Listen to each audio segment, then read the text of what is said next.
Well, July 4th is just a few hours away at this point. Of course, a time to celebrate our freedom, as tonight one Shelby County veteran is using his time off duty to help his fellow soldiers and first responders in need. CBS 42 News reporter Hillary Simon spoke to him today and how he's using a sensitive but important topic and trying to help. Hillary?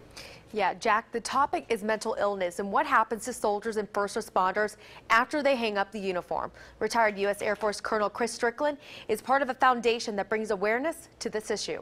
And he came down. Colonel Chris Strickland is enjoying the civilian life at his home in Shelby County. But with his 23 years in the U.S. Air Force, he knows it's not an easy transition. It's because of what we see, what we do, what we're asked to do in defense of our country and our liberties that drive us to lock away these emotions. And we have to deal with it at some point. That's why Colonel Strickland got involved with the Warriors Heart Foundation. It's a facility in Texas that helps soldiers and first responders dealing with issues such as PTSD and addiction. Part of the healing process is making these flags. And that is what Warriors Heart represent, is the ability for us to truly get our feelings out and talk to people who understand what we've been through. His family has been through Strickland's journey the whole way. The U.S. Air Force Thunderbirds, a near-death experience, and living in more than a dozen places. It took an influence on his oldest son, a second lieutenant with the U.S. Army. Hi, buddy. What's going on? Who reunited with his family after several months of training. Son's coming home. He's in the Army. He's a second lieutenant.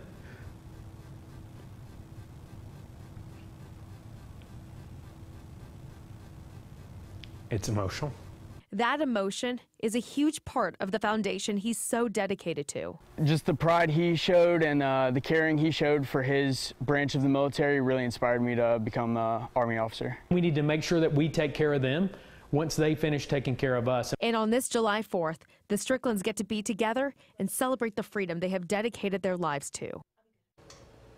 And this weekend, Colonel Strickland held an event in Columbiana where some of those flags were auctioned off. He said they raised $7,000, something Colonel Strickland says it means so much to him. In the studio, Hillary Simon, CBS 42 News, local coverage you can count on.